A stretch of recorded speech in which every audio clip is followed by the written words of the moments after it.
CMSportsNet Football Wrap-Up is brought to you by The Food Chick. Thanks for joining us for CMSportsNet Football Wrap-Up. I'm Mike Preston. Today, we will be looking at highlights from the best of Winters Mill and Westminster High School's 2018 football seasons. We'll talk with both teams' head coaches and get their take on what to expect for next season.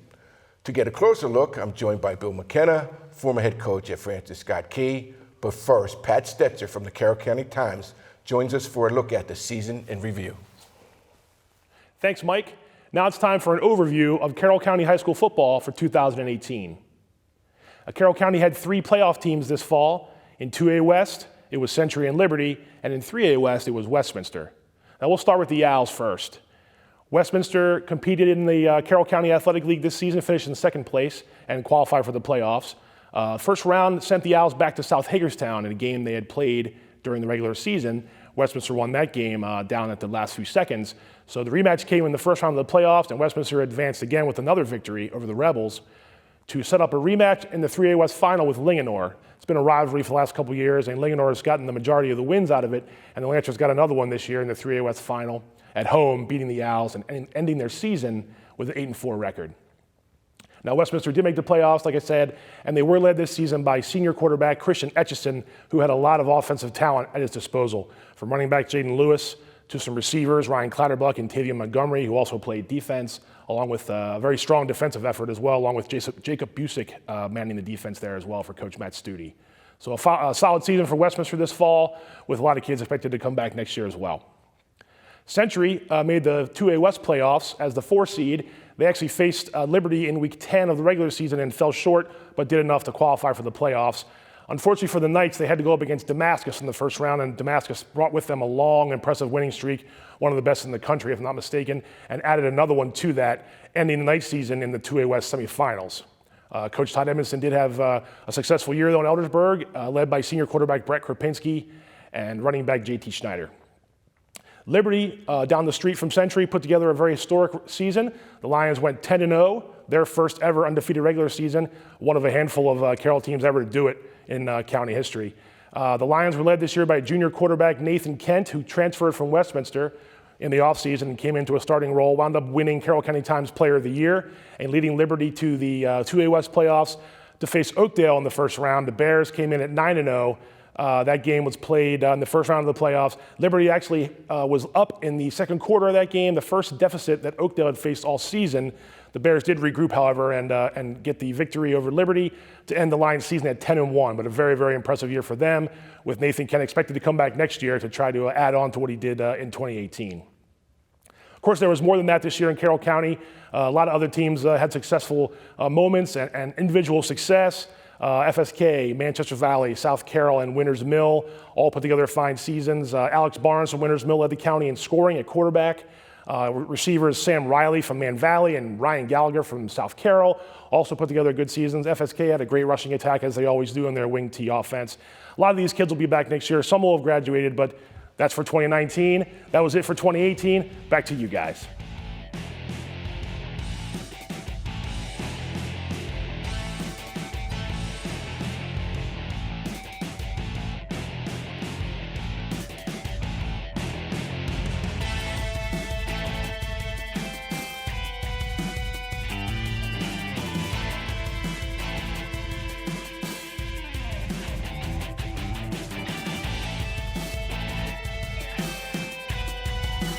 It's 3rd and 15. Barnes drops back and completes a pass over the middle to Sagowski for 24 yards and a Winters Mill first down. The final score was 42-0, leaving Winters Mill with a record of 1 win, 5 losses, and Watkins Mill with a record of 5 wins and 1 loss.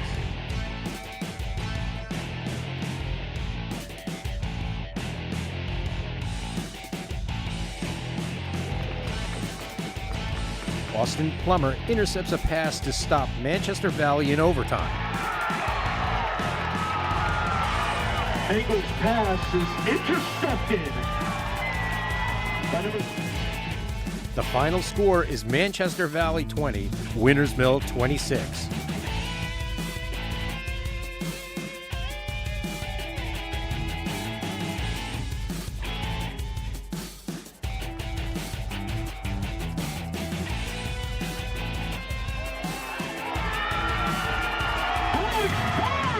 Alex Barnes runs for 5 yards for a touchdown to win the game. The final score is Manchester Valley 20, Winters Mill 26. With us today is Matt Miller, head coach for Winters Mill. And Matt, you've had some time to digest what happened during the 2018 season. Can you kind of give us a breakdown of your thoughts? Yeah, my coaches and I, we've had our exit interviews so far. I always get together with the coaches after the season, both as a group and as individuals. And, we talked about how hard we worked this year. I was thinking about the word to use, and I say challenging. I don't know if that's the appropriate word because it kind of carries a negative connotation, but we felt this year we worked as hard as coaches as we've ever worked before, kind of due to circumstances that we didn't anticipate. We had some injuries across the board. We brought up a lot of young kids to the varsity from the JVs. Not that other teams haven't done that before, but we really had to fill in a lot of substitutions, and it really kind of tested us, and it tested our coaching prowess through the course of the year, just how much energy and work we had to put in just to try and keep things afloat. And the kids responded well. It's tough when you lose. Losing can bring out the worst in a lot of people, but we always talk about challenges. They reveal character. Right. That it really shows a true measure of a person. And our kids met the challenge. And I know the results on the field weren't quite what they wanted or what we wanted, but all parties involved worked pretty hard this year. Matt, with all the changes in the style of football now, offensively and defensively, is there anything that you see affecting the way you might organize your football team in the future? Well, one thing we have to adapt to is we lower numbers with the youth programs. We work hard to try and sell the program in the building. We want kids to be involved with football. We want them to take pride in that. So the first thing we address is trying to maximize our numbers and then utilize what numbers we have the best we can. One of the things that's come about the last couple of years, and I see this more and more when I hear coaches from colleges or other high schools talking, is how you utilize your practice time. I worked for Ken Johnson, Speedy, for a long time. And coming out of college, I was pretty gung-ho about things. And he said, a body has only so many hits in it. And we've worked to adapt our practices to try and keep our kids fresh. We try to monitor how much we go live. A lot of times the kids will say, we want to go live. But with our lower numbers, we run the risk of injuries. And you really walk that fine line between, pushing your kids, but then you don't want to go overboard and cause injury. So trying to keep them healthy. Then just the game itself, it's so wide open. Offensively and defensively.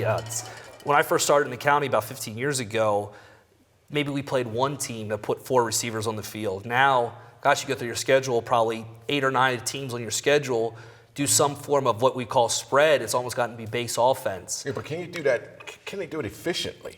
I mean, it's one thing to be a copycat, but sure. Do you see that being efficient in high school? Westminster's pretty efficient. Mm-hmm. Liberty High School's pretty efficient. Right. The teams we've played in years past, some of the schools from Frederick, we used to play Frederick High School and Tuscarora.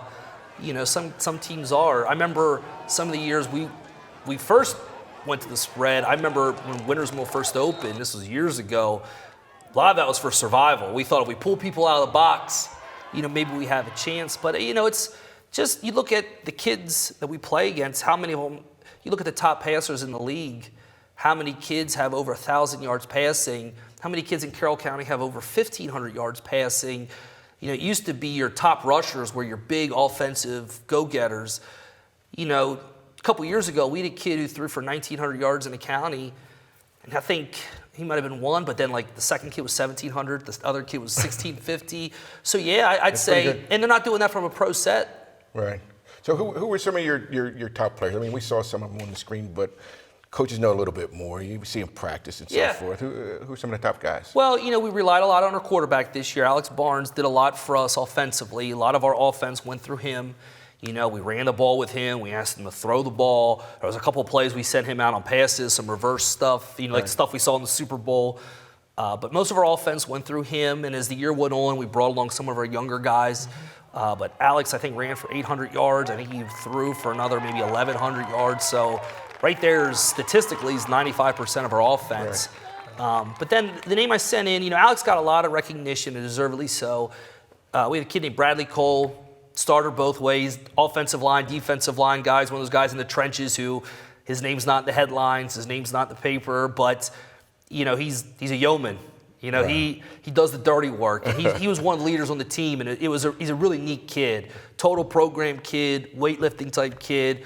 He's a kid that, like I said, his name, you don't see it in the newspaper a lot, but without him, kids like him, nothing else happens. All right, hey man, thank you. Thanks for stopping by. And coming up after the break, we'll sit down with Owls head coach Matt Stute and check out highlights from their season. So stick around for more on CMSportsNet's Football Wrap-Up.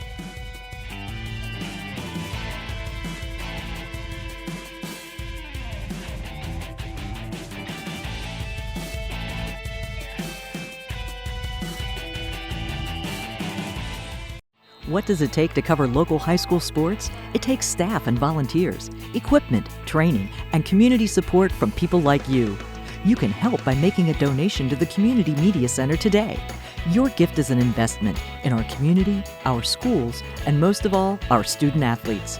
We want to expand our coverage to include both boys and girls sports, but we can't do it without your help. So please, make your donation today and help us bring high school sports to every screen in Carroll County.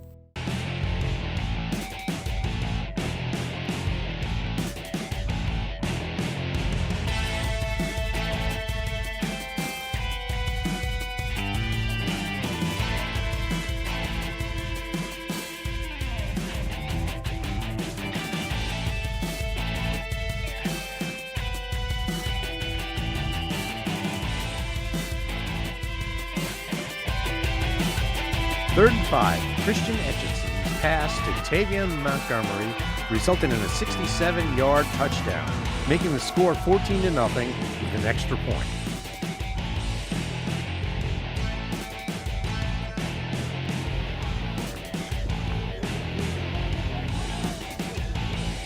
Jaden Lewis scored on the 7-yard touchdown run, which proved to be the winning play of the game.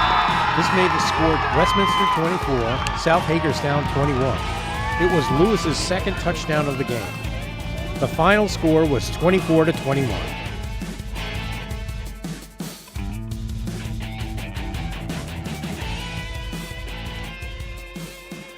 The most exciting play of the game was when Tavian Montgomery returned the Winters Mill punt 60 yards by zigzagging across the field and down the sidelines for a touchdown.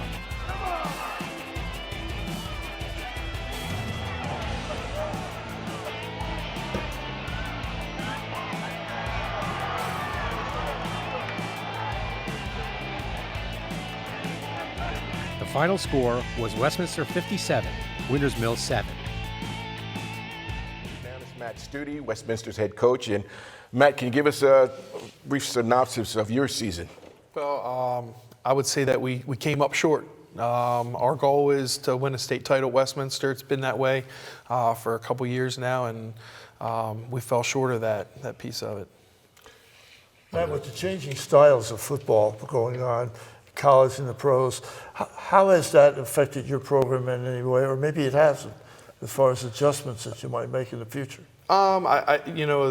We do things differently than what, when you coach, when I played and all that kind of stuff. We're not full contact, throughout the practice. We change up the drills. We've changed up, we're more thud, of going through the practice. So, it's changed it quite a bit. Mm-hmm. You're definitely working on more technique, and it's a lot more classroom time, a lot more film study. So, Matt, when you talk about you came up short, can you be a little bit more specific on why and what changes that you may have to make? Sure. Obviously, I'm the head football coach, and it comes back on me.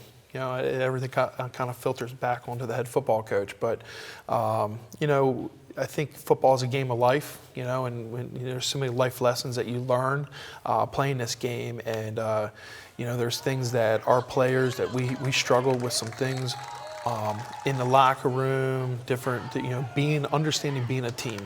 Of being that team. We've had some teams that I've coached and we've been a part of that maybe we weren't as talented, but we were a team, and we were able to go really far.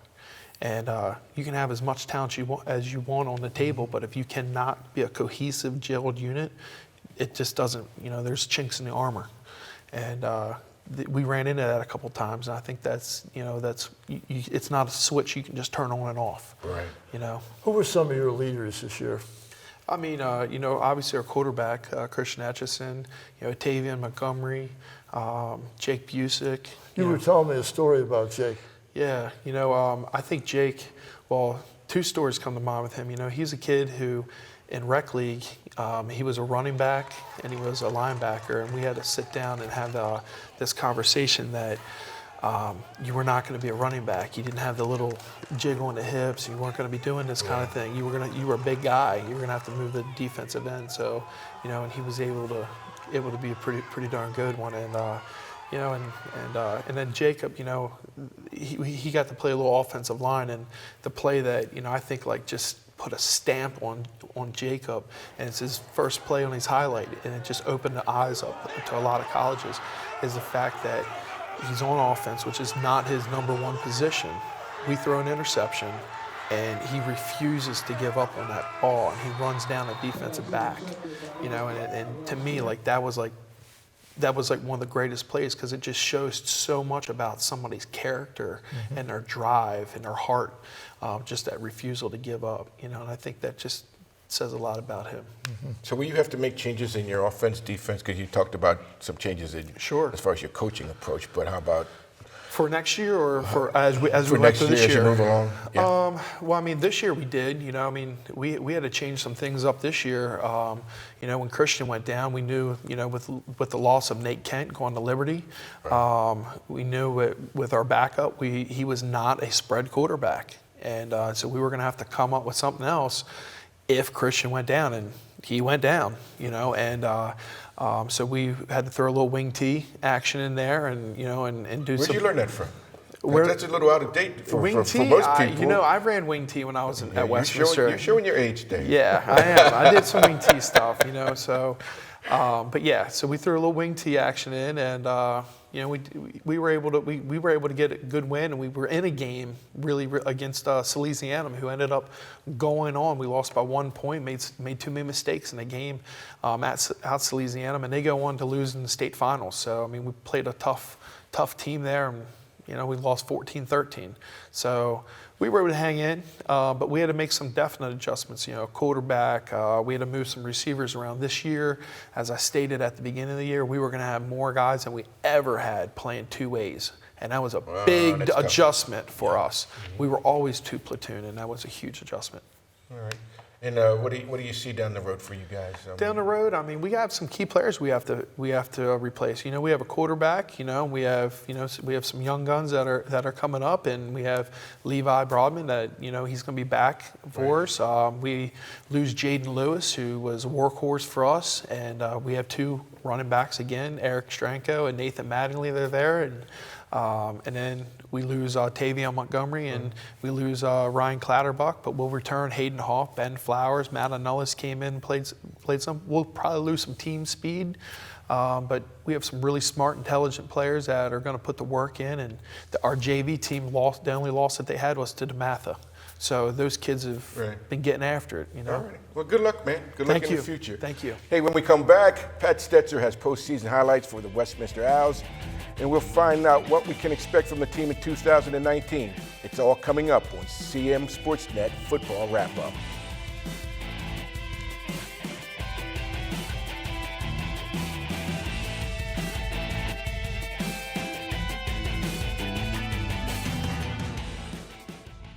We're going to give you front row seats of highlights of Carroll County football, and we're going to take you behind the scenes. We're going to give you a front row seat.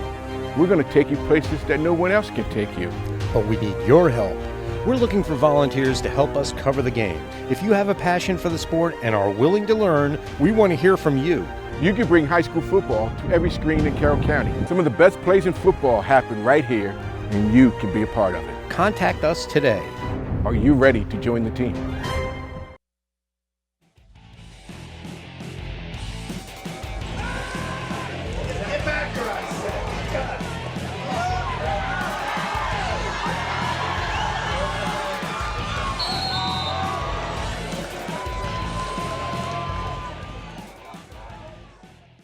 Joining us us now with Westminster's postseason highlights is Pat Stetzer, sports editor for the Carroll County Times. Pat, what's the number one thing you took away from Westminster's season? Successful, 8 wins, and getting back to the playoffs. I think it's time for them to try to get over that hump, and that hump is Linganore, and it's been tough for them in the last couple of years. To get to the regional final again and to play Linganore again. In 2017, they played them at home and fell short. This year, they had to go to Newmarket, and that's always tough for a team that, both programs have state championship aspirations. Linganore's done that and gotten there and played for those. Westminster's got to get there next. I know that's what Coach Studi and the Owls want to try to do going forward. But they got back to the playoffs, and you can't win a state title if you don't get to the playoffs. So very successful season, but always striving for more in Westminster. How's it feel about Winters Mill?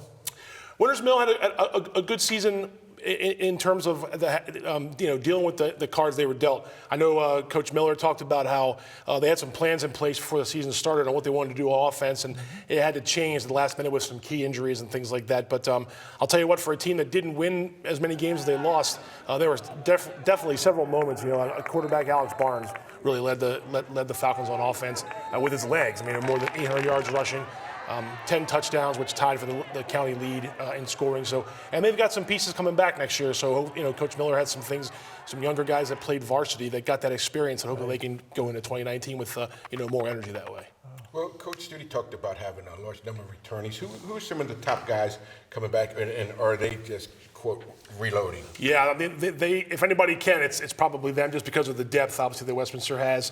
I'm sure Coach Studi mentioned the Etchisons and the Jaden Lewises and those guys that were seniors, but, I know Ben Flowers is back on offense, I think, next year, and Hayden Hoff on defense. So they've got some guys in some skill position places that make Westminster all the more stronger. As long as you got the line up front, as Coach will tell you, you'll have some success there too. So, if the coaching staff puts together the same plan, I don't see why Westminster can't compete again for a regional playoff spot. How did you feel about the other county football teams? Did you get a chance to see any of them much? Yeah, I did. Obviously, Liberty got a lot of recognition this year, rightfully so, by going 10-0 in the regular season. Only a handful of county teams have ever done that before, so hats off to them. Individually there were spots where other teams had success. I know Manchester Valley had a good passing attack. FSK, a school well, had a good success on offense running that wing tee. A lot of those guys are going to be gone this next coming year, so in 2019 we'll see a new crop of talent come into the county. But all in all, there was definitely some memorable moments this fall. All right, so who's going to replace Etchison? Who's going to be the guy? At Westminster? Yeah. He's got a handful of guys. Studi was talking to me about it. Grunzinger played a little bit last year. Levi Brodman played a little bit last year. And there may be another guy coming in who wasn't on the team this past season, but Coach said to just maybe keep an eye out for him next year. Jurgensen, I believe, is his last name. But he had guys play. Etchison did go down with an injury during the middle of the season and missed some time, although he did lead the county in passing when it was all said and done. But it'll be big shoes to fill. But he's got some guys that, like I said, had that experience. Hopefully that carries over into 2019. All right, good stuff, Pat. Thanks, man. Appreciate it. Who had the best touchdown dance of 2018? We'll bring it to you right after the break, so don't go anywhere.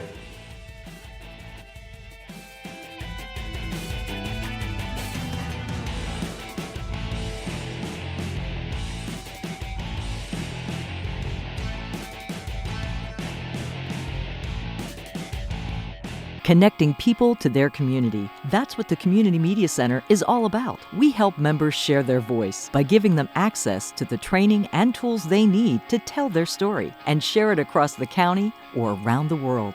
And when you become a media maker, you can join with other members to create studio productions that showcase the people and organizations that are making a difference right here in Carroll County. Become a media maker today and start sharing your story.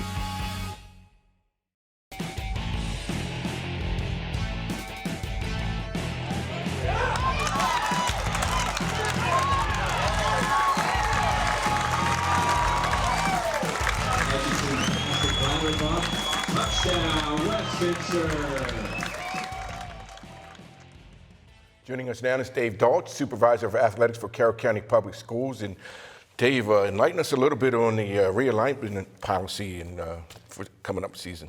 Well, I think the future is really bright for the state, for the student athletes, and particularly for Carroll County. For the first time in state athletic history, we have reclassified all the schools in the state by sport. So each sport is classified on their own enrollment at the school. Meaning, for example, like at Francis Scott Key, Carroll County's smallest school, next year will be playing in 1A in the sport of football, but they'll be playing in 2A in sports like volleyball and basketball. So it all depends on how many schools in the state are playing a particular sport, and then your enrollment by school. So that's a big change, which I think is a positive change for bringing equality across the board in all sports. It would appear that more Carroll County schools, as you say, will have an opportunity to do well, just not in football, but in some of the other sports. Absolutely. We've done well. We're coming off a fall where we won 3 state championships at 2 different schools in 2 different sports. Football had a good year with 3 teams in the playoffs, but next year we'll double the number of teams in the playoffs for football, play a 9-game regular season schedule. And once all that's ratified later this spring, we'll be playing that 10th week as the first round of the playoffs in football for the first time. I guess that's as good, sits well for the fans, the parents, as well as for the student athletes. No doubt. I think coaches are excited about it, and in particular for student athletes, you know, you can be in that playoff hunt right to the end of the season, and the opportunity to get in the playoffs, as we saw, is that second season, and anything can happen, and more teams are going to have an opportunity to compete for a regional and state championship. Yeah. Well, Dave, hey, thanks, man. That's pretty important for Carroll County. And hey, and that's all the time we have for now.